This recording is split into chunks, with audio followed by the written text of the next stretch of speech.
ಮಹಿಮೆ ಒಬ್ಬೊಬ್ಬರಿಗೂ ಕೂಡ 15ರಿಂದ ನಮ್ಮ ಮಧ್ಯದಲ್ಲಿ ಗುರುಗಳು ಬಂದು ಮೊದಲೇ ವಾಕ್ಯವನ್ನು ಮಾತಾಡ್ತಾರೆ. ನಾವು ಅವರನ್ನ ಯೇಸುವಿನ ನಾಮದಲ್ಲಿ ಸ್ವಾಗತ ಮಾಡುತ್ತೇವೆ.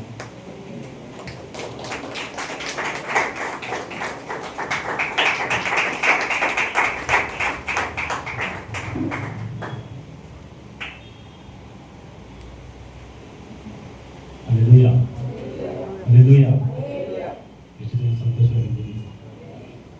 ಆಮೆನ್. ಆಮೆನ್.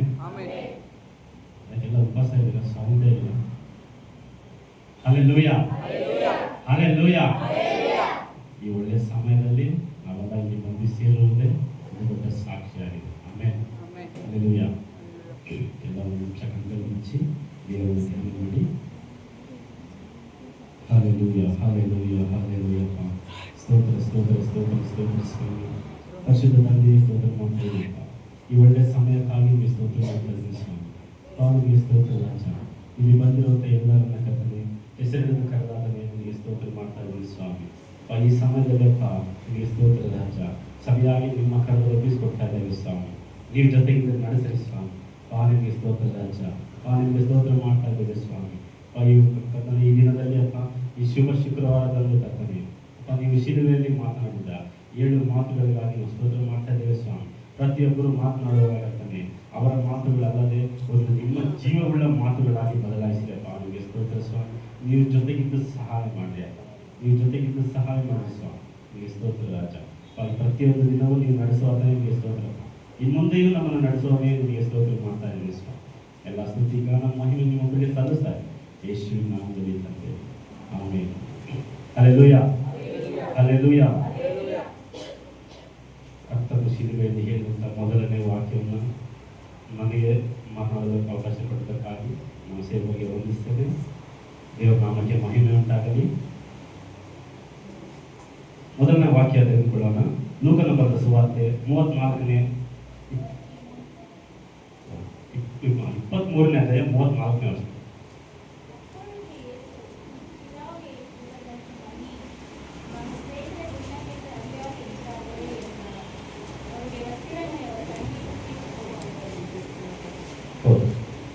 ಹಲ್ಲೆಲೂಯಾ. ಆಗ ಯೇಸು ತಂದೆಯೇ ಅವರಿಗೆ ಕ್ಷಮಿಸು. ಯಾಕೆ ಕ್ಷಮಿಸು ಅಂತ ಇದ್ದಾರೆ? ಅವ್ರು ಏನ್ ಮಾಡುತ್ತಾರೆ ಎಂಬುದು ಅವರು ಅರಿಯರು. ಹಲ್ಲೆಲೂಯಾ. ಅವ್ರು ಏನ್ ಮಾಡ್ತಾ ಇದ್ದಾರೆ ಅನ್ನೋದು ಅವ್ರಿಗೆ ಗೊತ್ತಿಲ್ಲ. ಅದಕ್ಕೆ ಅವ್ರನ್ನ ಕ್ಷಮಿಸು ಅಂತ ಇರ್ತಾರೆ.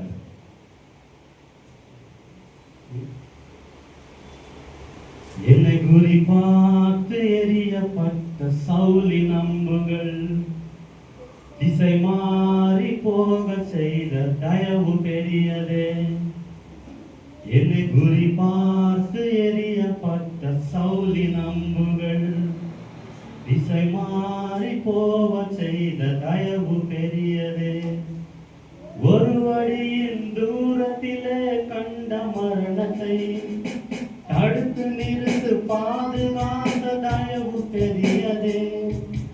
ஒரு வழியின் தூரத்திலே கண்ட மரணத்தை தடுத்து நிறுத்து பாதுகாத்த தயவு பெரியதே.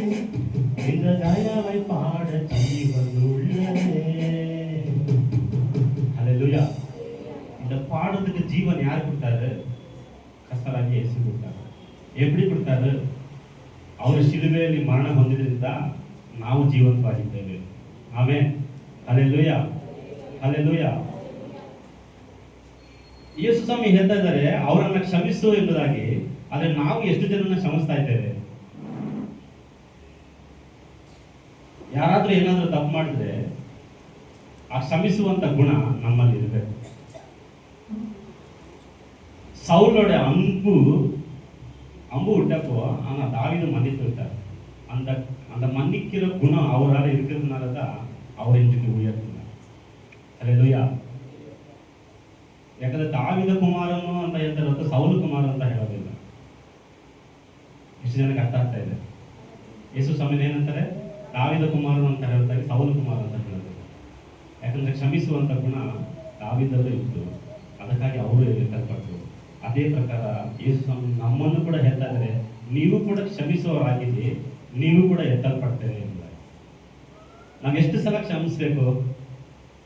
ಒಂದ್ಸಲಿ ಕ್ಷಮಿಸ್ತೇವೆ, 2 ಸಲ ನೋಡ್ತೇವೆ, 3 ಸಲ ನೋಡ್ತೇವೆ, 4 ಹೋಗಿ ನನಗೆ ಎಷ್ಟು ಸಲ ಹೇಳಿದ್ರು ಅಷ್ಟೇ, ಹೋದ ಆ ಕಡೆ ಅಂತೇಳಿ ಬೈದು ಕಳಿಸ್ತೇವೆ. ಆದರೆ ಯೇಸು ಸ್ವಾಮಿ ಏನು ಹೇಳ್ತಾ ಇದ್ದಾರೆ? ಎಷ್ಟು ಸಲ ಕ್ಷಮಿಸಿ ಅಂತ ಹೇಳ್ತಾ ಇದ್ದಾರೆ? ಮತ್ತಾಯನ ಸುವಾರ್ತೆ 18ನೇ ಅಧ್ಯಾಯ ತೆಗೆದು, ಮತ್ತಾಯನ ಬರೋ ಸುವಾರ್ತೆ 18ನೇ ಅಧ್ಯಾಯ 21ನೇ ವಚನ 27.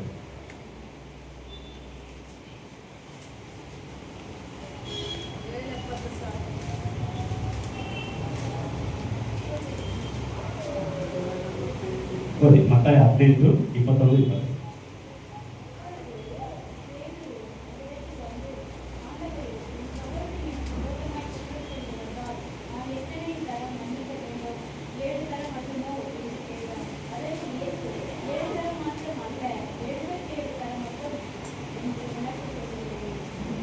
Hallelujah.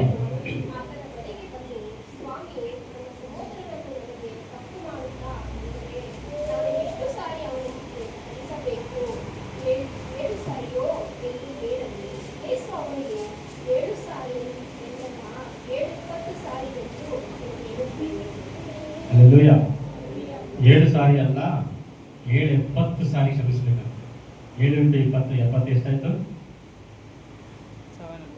490 ಟೈಮ್ಸ್. ಅಂದ್ರೆ 419 ಅಲ್ಲ, ಇನ್ನೂ ಹೆಚ್ಚಾಗಿ ಕೂಡ ನಾವು ಕ್ಷಮಿಸ್ಬೇಕು. ಆದ್ರೆ ನಾವೇನ್ ಮಾಡ್ತಾ ಇದ್ದೀವಿ? 1 ಸಲ 2 ಸಲ 3 ಸಲ ಅಷ್ಟೇ, ಆಮೇಲೆ ನಮ್ಮ ಕೈಲಿ ಆಗಲ್ಲ ಕೆಲಸ. ಹಲ್ಲೆಲೂಯಾ. ಕ್ಷಮಿಸುವಂತ ಗುಣ ಯಾರಲ್ಲಿ ಇರುತ್ತೋ ನಿಜವಾಗ್ಲೂ ದೇವರು ಆಶೀರ್ವದಿಸ್ತಾರೆ. ಪರಲೋಕದ ರಹಸ್ಯಗಳು ಅವರಿಗೆ ತಿಳಿಯಲ್ಪಡ್ತವೆ. ಹಲ್ಲೆಲೂಯಾ.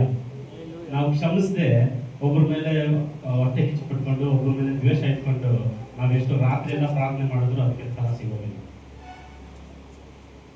ಆ ಕುற்றங்கள் நாங்கள் உள்ள வச்சுட்டு நம்ம எவ்வளோ ஜெபம் பண்ணாலும் அந்த ஜெபம் ஏற்றுக்காது. எத்தனை பேருக்கு புரியுது?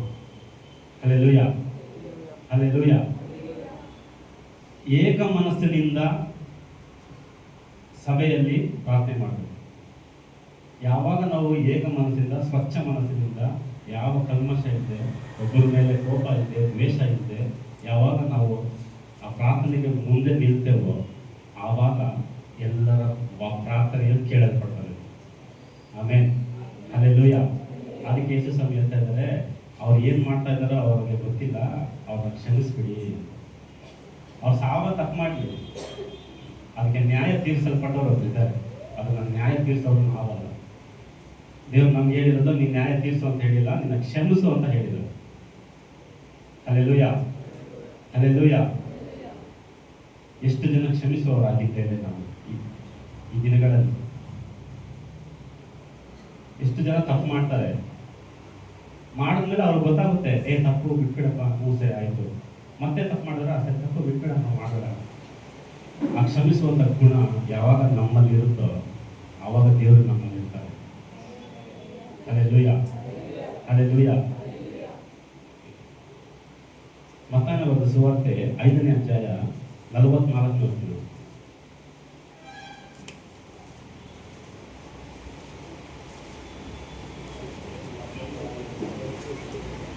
ಮತ್ತಾಯ 5:44.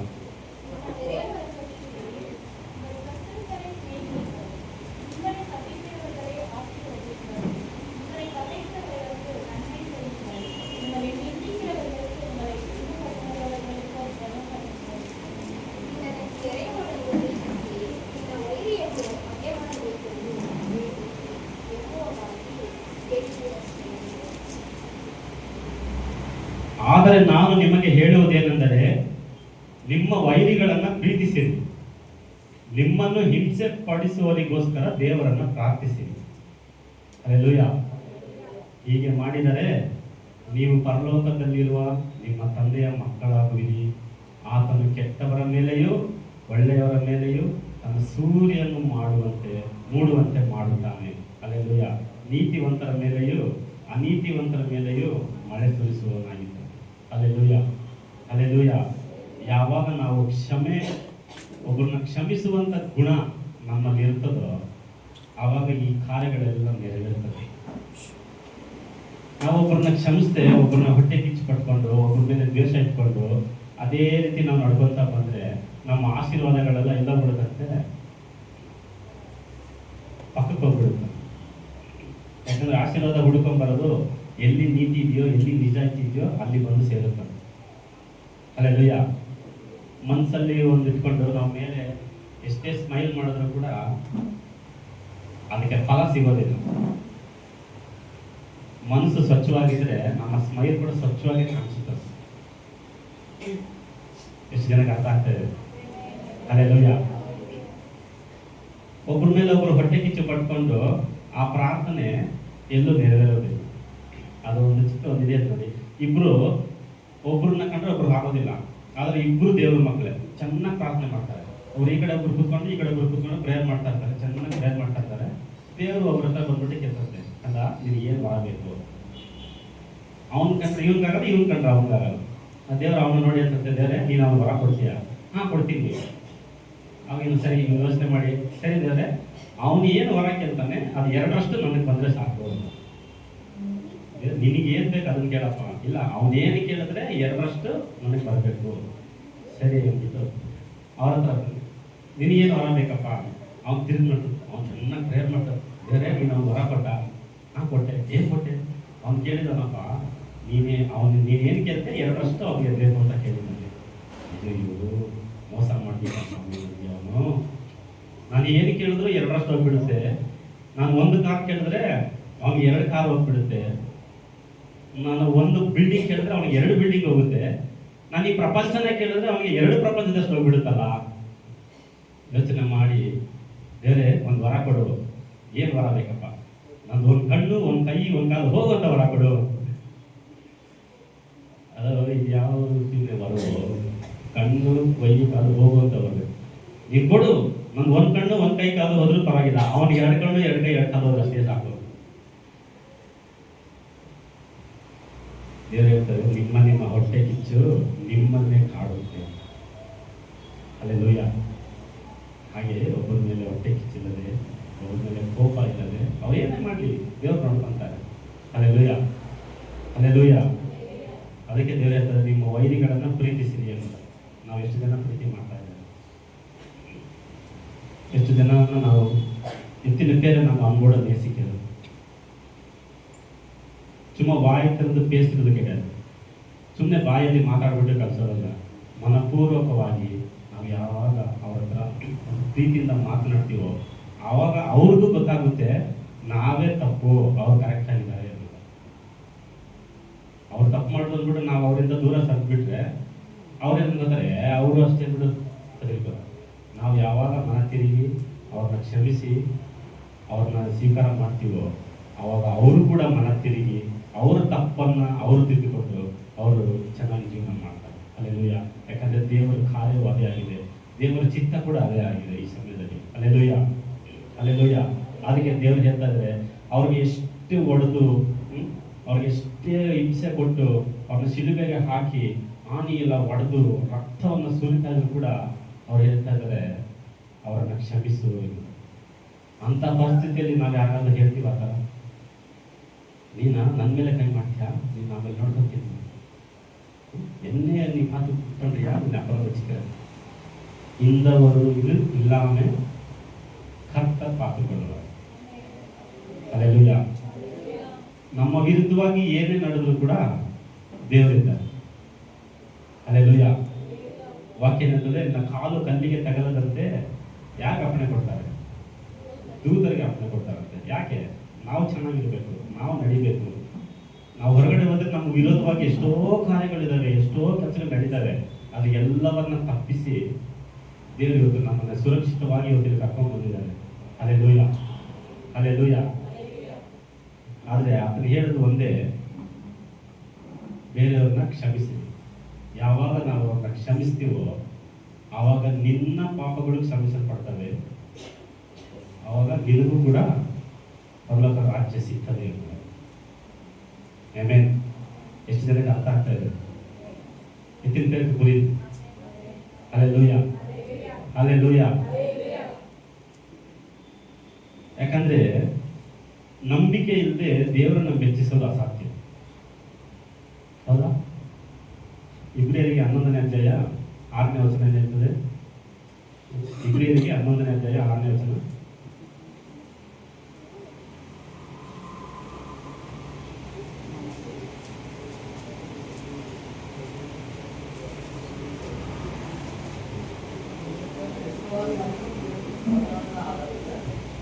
Ah, 11:6.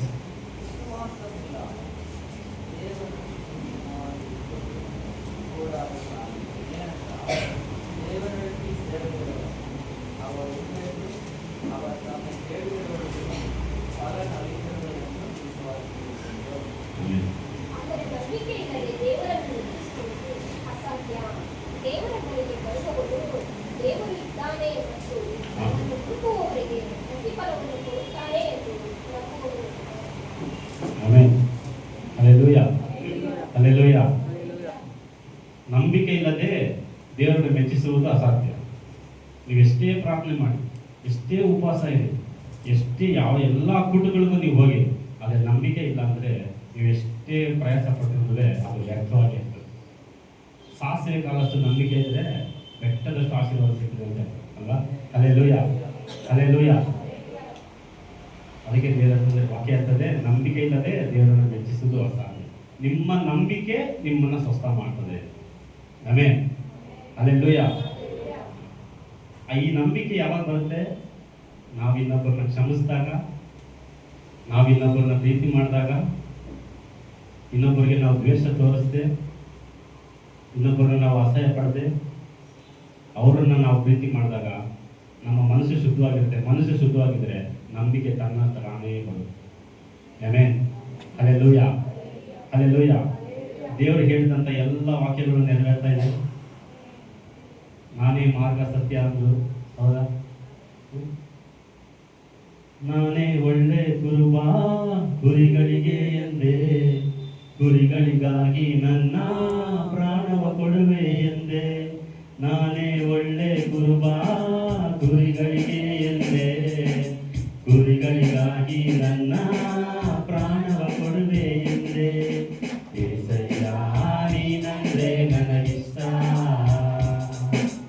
ಏಸಯ್ಯ ನಿನ್ನ ಬಿಟ್ಟರೆ ನನಗೆ ಕಷ್ಟ. ಏಸಯ್ಯ ನೀನಂದ್ರೆ ನನಗಿಷ್ಟ, ಏಸಯ್ಯ ನಿನ್ನ ಬಿಟ್ಟರೆ ನನಗೆ ಕಷ್ಟ. ಹೌದಾ? ನಾನೇ ಒಳ್ಳೆ ಕುರುಬ, ಕುರಿಗಳಿಗೋಸ್ಕರ ನನ್ನ ಪ್ರಾಣನೇ ಕೊಡ್ತೇನೆ ಅಂತ ಹೇಳಿದ್ರು. ಕೊಟ್ರ? ಅವ್ರು ಹೇಳಿದಂಥ ವಾಗ್ದಾನ ನೆರವೇರ್ತಾ? ಯಾಕಂದ್ರೆ ವಾಗ್ದಾನ ಮಾಡಿದಾತ ನನ್ನ ನಂಬಿಕಸ್ತಾನ. ಹಲ್ಲೆಲೂಯಾ. ಹಲ್ಲೆಲೂಯಾ. ಆತನು ಹೇಳಿದಂಥ ಎಲ್ಲ ವಾಕ್ಯಗಳು ನೆರವೇರಿದೆ. ಆತನ ಚಿತ್ತ ಏನಂದ್ರೆ ನಾವು ಅವರ ಮಾರ್ಗದಲ್ಲಿ ನಡಿಬೇಕಿಲ್ಲ. ನಾವು ಯಾವಾಗ ಅವರ ಮಾರ್ಗದಲ್ಲಿ ನಡಿತೇವೋ ಆವಾಗ ನಮಗೆ ಗೊತ್ತಾಗ್ತಿರುವಂಥ ರಹಸ್ಯವಾದ ಕಾರ್ಯಗಳು ನಮಗೆ ಗೊತ್ತಾಗುತ್ತೆ. ಪರಲೋಕದ ಬಾಗಿಲು ನಮಗೆ ತೆರೆಯಲ್ಪಡ್ತದೆ. ಹಲ್ಲೆಲೂಯಾ. ಹಲ್ಲೆಲೂಯಾ. ಎಷ್ಟು ಜನ ವಿಶ್ವಾಸಿಸ್ತೀರ ಈ ಸಮಯದಲ್ಲಿ ದೇವರು ನನ್ನನ್ನು ಪರಲೋಕಕ್ಕೆ ಸೇರಿಸ್ತಾನೆ ಎಂಬುದಾಗಿ? ಹಲ್ಲೆಲೂಯಾ. ಎಷ್ಟು ಜನ ಆರಿಕೆ ಮಾಡ್ತೀರಿ, ನಾನು ಎಲ್ಲರನ್ನ ಕ್ಷಮಿಸ್ತೇನೆ ಎಂಬುದಾಗಿ? ದೇವರ ವಾಕ್ಯವನ್ನು ನಾನು ನೆರವೇರಿಸ್ತೇನೆ.